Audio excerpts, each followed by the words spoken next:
season 19 of The Real Housewives of Orange County. Okay, I want to say that I think that's how you open it up, because I can remember you saying like season 10. Well, here we are. This is your I know. 11th I know. season. You are now behind Tamra and Vicky, the longest running OC housewife of all time. Really, that's great. That's great. The Tres Amigas reunited in a very In a very odd way. odd way. How would you describe this season? Did you finally get a good one? Okay, well, I will say that of all the seasons, my favorite one to film was season 14 because I was single and I was kissing a lot of different men. And so that's what I get to do this year. So I have a lot of silly fun. Okay, but how would you rate it overall? Well, first of all, Bryce, it can only go up from last year. If you don't like it, there's the door, Shannon Beador. Perfect. So no, it was great.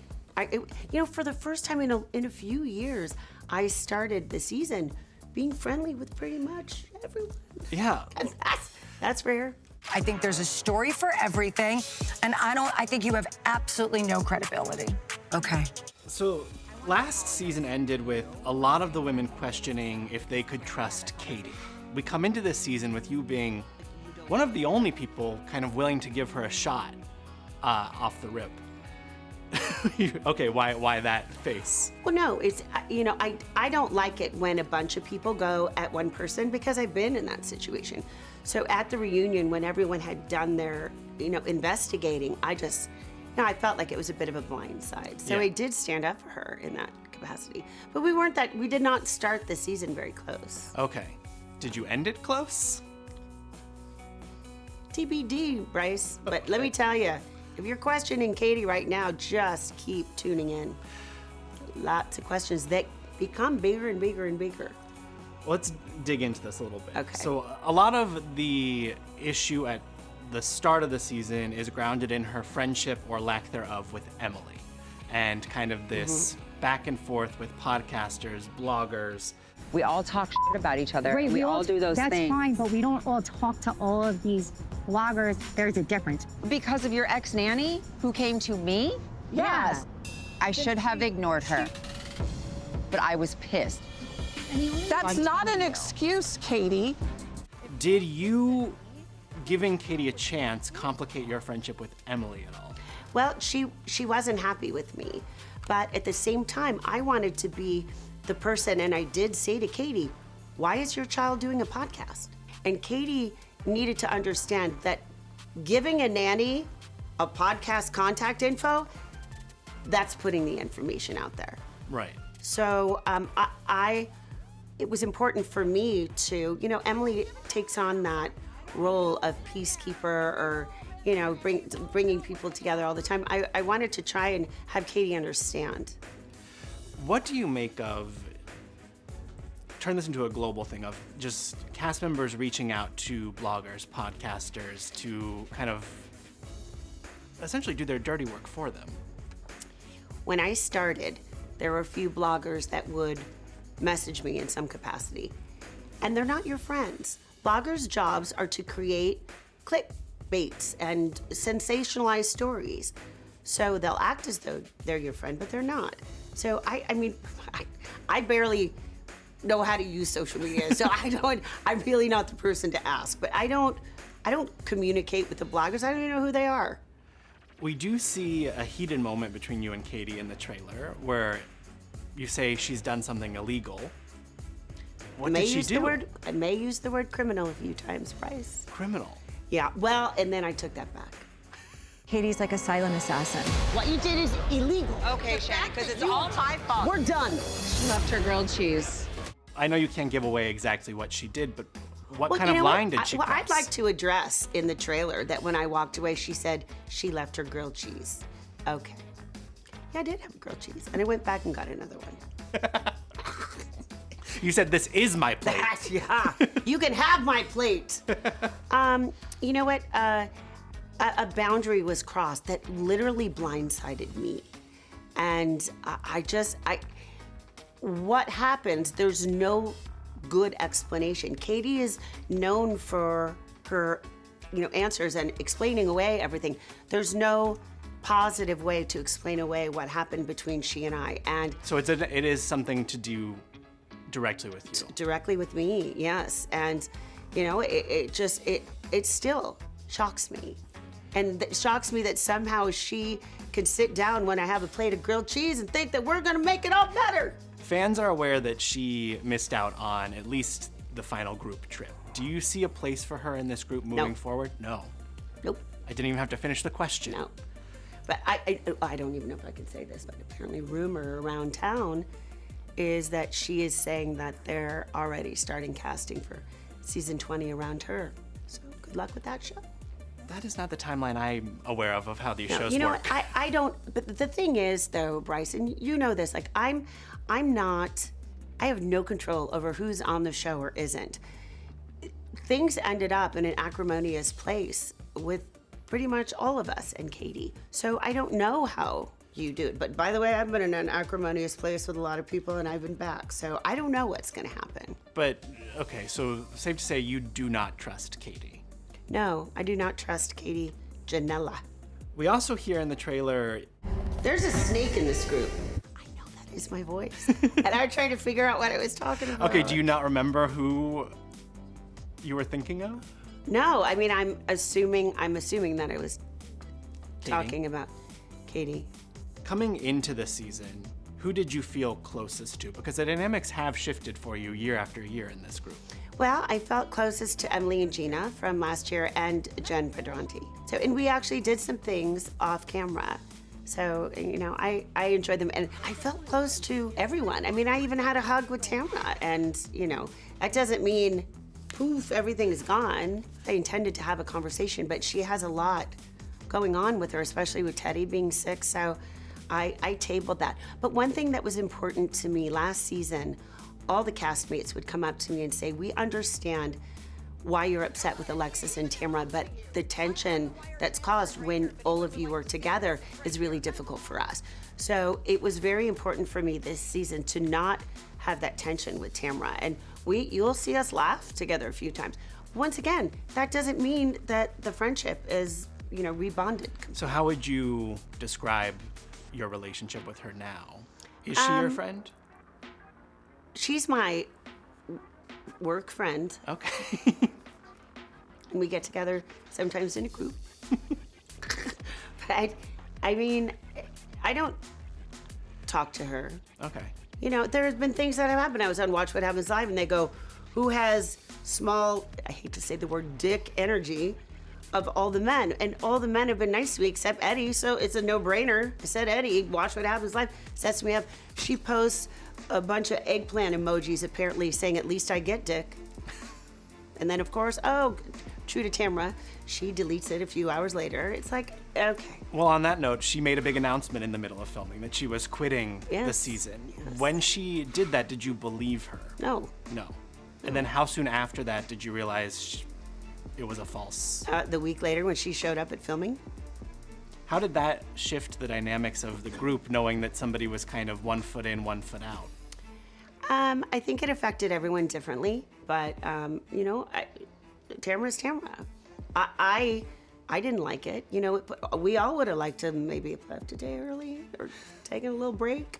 You're on a cast trip to New Orleans, and there were photos taken. It's you, Tamra, and Gretchen are all together, and people were like, "Oh, something went down, and that's why Tamra wanted out." I mean, that's why I say this season is so insane. Because there is a lot of drama, but it's odd drama. It's not like a big overarching. It's not something that you would even predict happen. You're like, what? Like the whole season is like, what? That just happened? Who's most responsible for the most what moments? Well, I'm gonna say Tamra. No, I'll say Katie and Tamra. Okay. Yeah. Teddy stuff aside, there's also then the Gretchen component coming back in. Do you think that got in Tamra's head? Possibly it did. You know, and I understand Gretchen's perspective. You know, when you come into the show, you're not gonna go, you know, guns a-blazing minute number one. You know, you kind of. Well, if you're Alexis Bellino, you might. Well, yeah. How'd that work out for her? Safe to say it worked out better for Gretchen, her approach, than. I mean, and that was mean for me to say, whatever. I'm just, good luck, good wishes to all. But it was nice having Gretchen on the show. I said, Tamra SOS, and I got a call right away. You're talking about Captain Evil. 12 years you've been going after me! It's not the same thing. Oh, shit. Emily has said that she doesn't think Gretchen kind of lived up to the expectation that she was going to come in and be the Tamra Slayer and take her down. Okay, but once again, maybe that's not Gretchen's personality, and everyone, Emily kind of is more of that type of person. Well, it depends. Sometimes I have been, but Gretchen, you have to understand like how long this history has been. But what I really like about having Gretchen back is that Gretchen has a history, and I think that she brought a lot to the show. Okay. Another trailer moment. Stop lying! Who were you talking to? Katie Ginella. Okay. We can turn this interview into a drinking game. Katie Ginella? Oh, well, no. That wouldn't be good. Would she be the person you think lies the most in this group? Well, I'm not going to say absolutely. This season, yes. But, I don't know. There's other people that have lied. Okay. But this season, yes, the liar is Katie Ginella. You're telling her that in that moment is a classic Shannon Beador thing. Your hands lock up and you talk with your hands like this. Were you aware you did that before you were on TV? No. No, Bryce. Wait, when I said we're done, or I think I said we're done. Yeah, I know. I shouldn't have said that. Because now in my healthier mental state, when I say we're done, I mean it. Yeah. It used to be we're done, and then I walk right back and go, yeah, maybe I wasn't done. But now I'm done. You went into this season hot off of filming Love Hotel. Yes. Which we just watched the end of. Yes. But you say in the premiere. I did my manifestation for 2025. Yeah, and that's good. Men are not on the list. Why did you land there? As I look back now and as I watch the show, it's like, wow, I did not make myself vulnerable for a year, and I chose this person to do it with. And so there's a part of me watching it back that was hard because I did care for this person at the time. And so watching it and knowing where we sit today, just, Yeah, so why did ultimately it not work out with Earl the Pearl? Well, I wish him well. He's telling people that he ended it. So good for you. If you want to take the credit, you can. So I don't know, I will just say that I thought that there was a genuineness to him, and I didn't realize he wanted to be an actor. Oh, I didn't know that Never either. came up. Huh. In all the conversations that we had daily for months, a couple months after filming ended. So, but you know what? We had a good time, and I wish him well, and good luck with the acting. So is there anybody in your life in this moment, or No. are you? You know what? So after the Love Hotel, I thought, you know what? I'm not ready to get my hurt again. I just don't want to. I don't want to fail at it. So I've always structured my life around what's going on in my relationship. So now I don't have that. So I'm going to focus on me and maybe do some things that have been in my head for years. And I was what? I was joking about it, like all the housewives go, "Stay tuned. I got big things coming."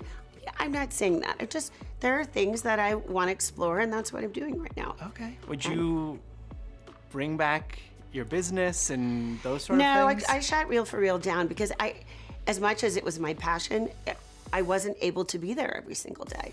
So, and that was a problem. So I'm looking into other things. I don't know, maybe I might write something. Oh. Yeah, with a little feng shui aspect. Okay. But that's not like the big thing, but it's something. It's something, and it goes back to the Shannon we met 11 years ago. 9 in a bowl, crystals in the house. Yeah. And all the advice from Dr. Moon. Mm-hmm. We are almost 2 years since the accident. Mm-hmm. And you've told me that you think about it every day. I do. Does it feel like a weight, or is it a motivating thing for you? I feel weird saying it because it's so cliche, but again, had I hurt someone, I wouldn't be talking this way at all. So I'm incredibly grateful for that. And that is why I think about it every single day. But to have the space to be by myself and be okay with that, and to have that self-reflection where I can try and figure out why I've made certain choices, why I've gone down the unhealthy path at times in my life, that's a blessing. And I don't know if that would have happened had I not been in this accident. You know, I'm not in a toxic relationship anymore. I am okay being by myself, and I've never been happier being by myself. So those are all blessings. Yeah. So I don't want to, that's why I say it's cliche. I don't want to say, oh, I'm grateful for the DUI, but, you know, something had to happen to shake me up and, you know, say, I'm 60 flipping 1 years old. I still have time. I'm telling you, Bryce, I feel a good 28 inside. Okay. Yeah.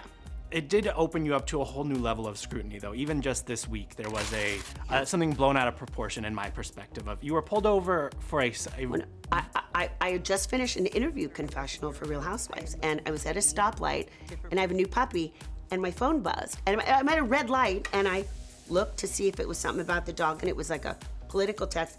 I set the phone down, and I got pulled over for it. So the no-touch laws had not been in effect yet. I think that's like within the last couple weeks that just started. Yeah, and so it's a $20 fine, and I paid it, and you know, it is what it is. Like, scrutinize me, it's okay. But, and I think a no-touch law is great. Yeah. But don't touch your radio, don't touch your GPS. So there are things people touch. You have a year and a half-ish left until your probation is over, I think.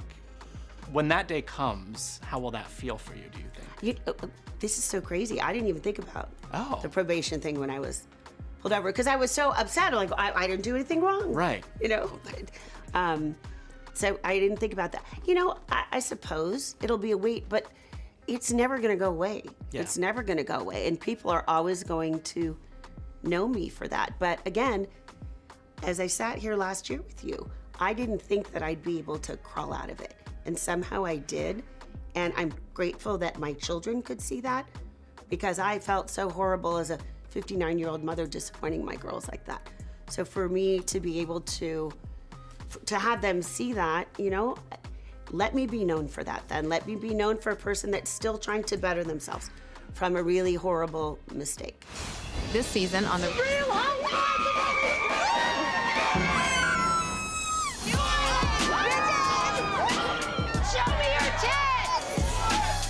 All right, looking ahead at what's to come this season, is there any moment you are bracing for impact for that you know is coming, or anything you're really excited for the audience to see? Well, I'm excited for them to see the silly me back. We go to Amsterdam, and certain things are legal there that I never partake in, and I might have taken a bite of a thing or two. There are So multiple things that are legal over there. Exactly, and I might So- have taken a bite of a couple things. And I'm laughing doing it, and I was safe. I wasn't driving. So that was fun, you know.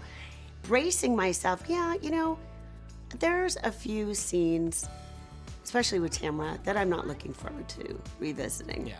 Because it's, you know, sometimes for me, it's the same old story, so. I think Emily said the season ends on such a shocking note, kind of how did we get here? Unbelievable. Who does that fall on? It falls on a few people. Okay. And it impacts, I think, everyone in different ways. So it's not just that, like, the one person involved can walk away and it's all on them. Like, we all are affected. Is it by what happened something at the we've end. seen before? No. No. And I don't think you've ever seen this on any Housewives show. That's why I say the aspects of drama are so unique. How do you think that then sets a potential season 20 in motion, knowing that this is where you land here? That's a TBD, you know? Like, I, on purpose, you know, you don't want to have discussions with people about what happened because we have a reunion and I haven't seen the show. Right. It's my thing. I say every year, I know what I filmed, but I don't know what people are saying about me behind my back. So I don't know how it's going to come out in the end. I feel like I already know the answer to this, but who will have the most to answer for at reunion, do you think? Well, I think Katie. We didn't see her for a little while.